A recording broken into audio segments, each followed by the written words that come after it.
ఎన్నికల ప్రచారంలో భాగంగా ఎంపీ కవిత జగిత్యాల్లో మాట్లాడుతున్నారు. లైవ్ ద్వారా చూద్దాం. మెజారిటీతో మీరు గెలిపించి ఇచ్చిన శాసనసభ్యులు గౌరవనీయులు డాక్టర్ సంజయ్ కుమార్ గారు, జెడ్పీ చైర్పర్సన్ గారు తులా ఉమా గారు, మరి రవీందర్ గారు, అధ్యక్షులు గంగాధర్ గారు, మండల అధ్యక్షులు అందరు కూడా ఉన్నారు. ఈ సందర్భంలో పార్లమెంట్ ఎన్నికల సందర్భంలో పోరన్ల గ్రామంలో మరి మా ఆడబిడ్డలతోని అన్నదమ్ములతోని మాట్లాడేటటువంటి అవకాశం కలిగినందుకు సంతోషంగా ఉంది. ఇంత ఎండలో కూడా కలవంగానే మా అక్కలు మాత్రం బతుకమ్మ ఆడకుండా వదిలిపెట్టలేదు. క్షమించాలి, అందరితో కలిసి ఎక్కువ రౌండ్లు తిరగలేకపోయినాం. బట్ మీరు అంత కష్టపడి బతుకమ్మలను గంగపుత్ర సంఘం మిగతా అందరు కూడా కలిసి ఏర్పాటు చేసిండ్రు. వారందరికీ కూడా ధన్యవాదాలు అక్క. మరి ఇవాళ జరుగుతున్నటువంటి సందర్భంలో ఈ తెలంగాణ రాష్ట్రం ఏర్పడ్డాక మన జగిత్యాల రూరల్ మండలంలో మీరు ఒక్కసారి ఆలోచన చేస్తే దాదాపుగా 13,868 మంది రైతులకు రైతు బంధు పథకం ఇచ్చుకున్నాం. మనం అట్లనే 6,625 మందికి రైతు బీమా ఇచ్చుకున్నాం. పెద్ద ఎత్తున రైతులకు సంబంధించినటువంటి నియోజకవర్గం కాబట్టి ఈ నియోజకవర్గంలో మరి పెద్ద ఎత్తున ప్రతి చెరువు నిండాలంటే ఏం చేయాలని గౌరవ ముఖ్యమంత్రి గారు ఆలోచన చేసి ఎస్ఆర్ఎస్పీ ఫ్లడ్ లో వరద కాలువ ఏదైతే ఉందో దాన్ని 365 రోజులు నిండి ఉండేటట్టుగా ప్రణాళిక వేసింది. దాని నుండి కూడా ప్రతి చెరువుకు నిండేటట్టుగా, ప్రతి చెరువుకు కూడా మాటు కాలువ పెట్టేటట్టుగా బాజాబ్తా శాంక్షన్లు ఇచ్చారు. అంటే గ్రామాన్ని ఎట్లయితే మనం మిషన్ కాకతీయతో చెరువుల్ని తవ్వి మంచి చేసుకున్నామో ఆ చెరువులు 365 రోజులు నిండు కుండలాగా ఉండేటట్టుగా కాలువ కూడా కెనాల్ నుంచే డైరెక్ట్ గా పెట్టడానికి గౌరవ ముఖ్యమంత్రి గారు సపరేట్ గా బడ్జెట్ పెట్టిండ్రు, ప్రణాళిక కూడా వేసిండ్రు. ఈ విషయం మేము ఫస్ట్ ఎందుకు చెప్తా ఉన్నా అంటే మన ప్రభుత్వం కేసీఆర్ గారి ఆధ్వర్యంలో నడిచేటటువంటి ప్రభుత్వం ఏ పని చేసినా మరి దీర్ఘకాలంగా ఉండేటట్టు, పర్మనెంట్ గా ఉండేటట్టు, ప్రజలకు దీనివల్ల లాభం పొందేటట్టుగానే ప్రణాళికలు వేస్తారు తప్పితే ఏదో ఇవాళ ఎలక్షన్ వచ్చిందనే ఒక మాట, రేపు ఎలక్షన్ అయిపోయినాక ఇంకో మాట చెప్పేటటువంటి పార్టీ కాదు, చెప్పేటటువంటి వ్యక్తి కాదు కేసీఆర్ గారు. మరి ఇవాళ మా అక్క చెల్లెలు అందరు చూసిండ్రు.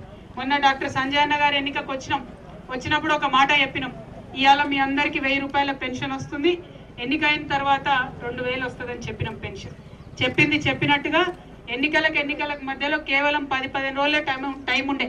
ఆ 10-15 రోజుల టైంలో అసెంబ్లీలో బడ్జెట్ పెట్టిండ్రు. ఆ బడ్జెట్లో మనకు పెరగాల్సినటువంటి పెన్షన్లు కావచ్చు, మనం 3000 ఇస్తామని చెప్పిన నిరుద్యోగ భృతి కావచ్చు, అన్నిటినీ కూడా పెట్టడం జరిగింది. దాంతో ఇవాళ ఎంపీ ఎన్నికలు అయిపోయిన తెల్లారి మే 1వ తారీఖు నుండి మరి ఎవరికైతే 1000 రూపాయల పెన్షన్ వస్తూ ఉందో అది 2000 రూపాయలు కాబోతా ఉందని సంతోషంగా నేను తెలియజేస్తా ఉన్నాను. అదేవిధంగా ఇవాళ మనం పెన్షన్లు ఇచ్చేది 65వ సంవత్సరం నుంచి ఇస్తా ఉన్నాం. దాన్ని కూడా తగ్గించుకున్నాం. అది కూడా మీ అందరి కోరికనే. ఏజ్ తగ్గేయమని కేసీఆర్ సార్కి చెప్పండి అని పదే మీరందరూ చెప్తే అది పెద్దసారికి చెప్పినాం. మీ మాట మన్నించి, ప్రజల మాట మన్నించి వారు 65 సంవత్సరాల నుంచి 57 ఏళ్లకు పెన్షన్ వయసును చేయడం జరిగింది. దాంతో ఇక నుంచి మే 1వ తారీఖు నుంచి 57 ఏళ్ళు వచ్చినటువంటి అందరికీ కూడా పెన్షన్ వచ్చేటటువంటి ఆస్కారం ఉంటుంది. అది కూడా 1000 కాదు 2000 రూపాయలు వస్తుంది. దాంతో పాటు మరీ ముఖ్యంగా మా బీడీ కార్మికులు అక్క చెల్లెలు ఎక్కువ మంది ఉన్నారు. ఇవాళ ఈ జగిత్యాల రూరల్ మండలంలో మనము 12,000 మందికి దాదాపుగా పెన్షన్ ఇస్తుంటే నాకు చాలా సంతోషం. 12,000లో 5,200 మంది మా బీడీ కార్మికులు అక్క చెల్లెలకే పెన్షన్లు వస్తూ ఉన్నాయి. అయితే అందులో కొంతమంది బాధపడ్డారు, పిఎఫ్ కార్డులు ఉన్న అందరికి వస్తలేవు పెన్షన్లు, మాకు ఇబ్బంది అవుతుందని చెప్పుకున్నారు. చెప్తే అదే విషయం మేము కేసీఆర్ గారికి చెప్పినాం. చెప్తే కేసీఆర్ గారు ఆలోచన చేసి ఇవాళ తేదీ వరకు కూడా, ఇవాళ రోజు పిఎఫ్ ఉన్న వాళ్ళకు కూడా అందరికీ పెన్షన్లు ఇస్తామని చెప్పిండ్రు. సో అది కూడా మే 1వ తారీఖు నుండి పిఎఫ్ కార్డు ఉన్న ప్రతి ఒక్క బీడీ కార్మికురాలకు కూడా 2000 రూపాయల పెన్షన్ ప్రారంభం అవుతుందని సంతోషంగా నేను తెలియజేస్తా ఉన్నాను. ఎందుకంటే మొదలు మా అక్క చెల్లెళ్ళ ముచ్చట చెప్తే నాకు సంతృప్తిగా ఉంటుంది, వాళ్ళు సంతోషంగా ఉంటారు. వస్తలేదని బాధపడే వాళ్ళు కొంతమంది ఉన్నారు, వారి కోసం ఈ కార్యక్రమం చేయడం జరిగింది. అదే కాకుండా మరి ఇంకొక పెద్ద బాధ ఉంటుంది. ఒక ఆడబిడ్డగా, ఒక ఇల్లాలిగా నాకు తెలిసినటువంటి బాధనే ఇది. ఎవరికైనా సొంత ఇల్లు ఉండాలనే మనది ఎక్కువ ఉంటుంది. చాలా మందికి మన దగ్గర ఈ పేదవాళ్ళం ఉన్నాం, సొంత ఇల్లు లేదు. అయితే ఈ సొంత ఇల్లు లేని వాళ్ళలో కూడా 2 రకాలు ఉన్నాం. ఒకటి జాగా ఉండి ఇల్లు కట్టుకోలేని పరిస్థితి ఒకటి ఉన్నది. దానికి గౌరవ ముఖ్యమంత్రి గారు మొన్న ఎన్నికల్లో వాగ్దానం చేసినట్టుగా సొంత జాగా ఉన్నటువంటి వాళ్లకు 5 లక్షల రూపాయలు ఇచ్చే ఏర్పాటును ఆల్రెడీ చేసినాం. అది కూడా ఈ ఎన్నికల ప్రక్రియ పూర్తయినాక లబ్ధిదారులు ఎవరున్నారో ఆఫీసర్లు వచ్చి రాసుకపోతారు. సొంత జాగా ఉండి ఇల్లు కట్టుకోలేని వారందరికి కూడా 5 లక్షల రూపాయలు మరి ఇవ్వడం జరుగుతుందని తెలియజేస్తా ఉన్నాం. దాంతో పాటు ఇక కొంతమంది ఉన్నారు మరి అసలే జాగా లేదు, భూమి లేదు, ఇల్లు కట్టుకునే పరిస్థితి లేదు. అటువంటి వారికి డబుల్ బెడ్రూమ్ ఇల్లు తప్పితే మరొక మార్గం లేదు. మీ అందరు చూసిండ్రు, పోయినసారి ఉన్నటువంటి ఎమ్మెల్యే గారు మనకు పెద్దగా సహకరించలేదు, ఇతర పార్టీ నుంచి ఉండే ఆయన కాబట్టి ఎక్కువ సహకరించలేదు. కానీ పట్టు విడవకుండా నేను మాత్రం నాకు వీలైన కాడ జగిత్యాలలో 4000 ఇళ్ళు ఆనాడు శాంక్షన్ చేయించడం, అది కట్టుడు జరుగుతూ ఉంది. మీ అందరి కళ్ళ ముంగట్టే ఆ వాస్తవం ఉన్నది. సో ఈ వచ్చే 5 ఏళ్లలో కూడా మన జగిత్యాలలో ప్రతి గ్రామంలో డబుల్ బెడ్రూమ్ ఇళ్ళ నిర్మాణం పట్టుబట్టి వెంటబడి నేను సంజయ్ అన్న కూడా చేస్తామని మీకు ఈ సందర్భంగా తెలియజేస్తా ఉన్నాం. సో అల్టిమేట్ గా మన ఇంటికి సంబంధించి, మన పెన్షన్ కి సంబంధించి, మన యొక్క గ్రామానికి సంబంధించి అనేక రకమైన పనులు జరుగుతూ ఉన్నాయి. ఈ పోరన్లలో కూడా సబ్ స్టేషన్ ఓపెన్ చేసుకున్నాం. మరి నాకు వినతి పత్రం ఇచ్చిండ్రు. సబ్ స్టేషన్ లో కొంతమంది ఎస్సీ మాదిగలై జాగాలు పోయినాయి, మరి వారికి ఎటువంటి పరిహారం రాలేదని చెప్తున్నారు. ఇక అది మీరు సంజయ్ అన్నను గెలిపించారు కాబట్టి ఆ బాధ్యత కూడా నేను సంజయ్ అన్నకి ఇస్తున్నా. దగ్గరుండి డాక్టర్ సంజయ్ కుమార్ గారు కాంపన్సేషన్ వచ్చే విధంగా ఏర్పాటు చేస్తారు. మీరు బాధపడొద్దని ఈ సందర్భంగా చెప్తున్నాం. ఎట్ ద సేమ్ టైం మరి మనం కొంతమందికి కుల వృత్తులు ఉన్నటువంటి యాదవన్నలకు కావచ్చు, గంగపుత్రులకు కావచ్చు, వారికి చేపలు ఇచ్చుకున్నాం, మరి వీరికి జీవాలు ఇచ్చుకున్నాం. అదే విధంగా చాలా మందికి వారి వారి కుల వృత్తులు ఉన్న వారికి, చేనేత కార్మికులు అయితే వారికి కొన్ని లోన్స్ ఇచ్చినాం, గీత కార్మికులు అయితే పెన్షన్ ఇచ్చినాం. అట్లానే మన ఎస్సీలకు కానీ బీసీలలో అత్యంత వెనుకబడినటువంటి వడ్డెర కులస్తులు ఉన్నారు, ఇంకా చాలా మంది ఉన్నారు. వారందరికీ కూడా లోన్లు ఇచ్చేటటువంటి ప్రణాళికలు చేసినాం. ఇదివరకే 50,000 లోన్లు చాలా మందికి పోయినసారి ఇచ్చినాం, కానీ ఇంకా ఇవ్వాలి. ఎందుకంటే ఆ కమ్యూనిటీస్ లో ఉన్నటువంటి యూత్ అందరు కానీ, మన ఆడబిడ్డలు కానీ, అన్నదమ్ములు కానీ ఏదన్నా చిరు వ్యాపారం చేసుకుందామంటే, కాబట్టి బ్యాంకులతో సంబంధం లేకుండా లోన్లు ఇచ్చే విధంగా ప్రభుత్వం ఆల్రెడీ ప్రణాళికలు సిద్ధం చేసింది.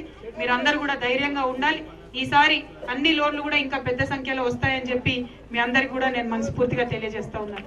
మరి దీంతో పాటు ఇక ఆఖరి విషయం, నాకు బాగా ఇష్టమైన విషయం, అది కూడా మా ఆడబిడ్డలదే.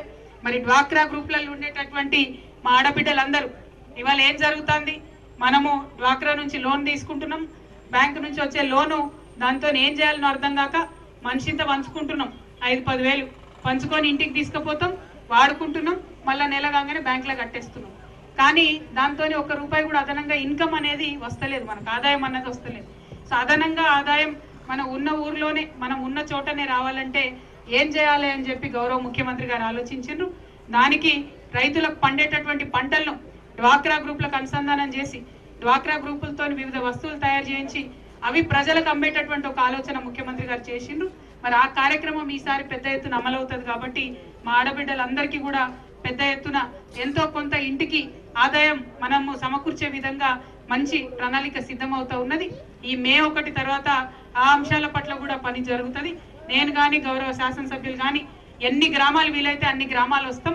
మీ అందరితో కూడా అక్కడ ఏ పంటలు వండుతున్నాయి ఆ మండలంలో వాటిని ఎట్లా అనుసంధానం చేసుకోవాలి, అన్ని అంశాల మీద కూడా మాట్లాడి మరి ఇంకా అభివృద్ధి చేసుకునేటటువంటి ప్రయత్నం చేద్దాం.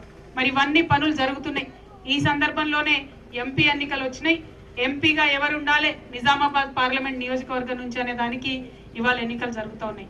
మీ అందరినీ నేను చేతులు జోడించి వినమ్రంగా నమస్కరించి కోరేది ఒకటే, పోయినసారి మీరు నాకు ఓటేసి గెలిపించిండ్రు, నన్ను పార్లమెంట్కి పంపించిండ్రు.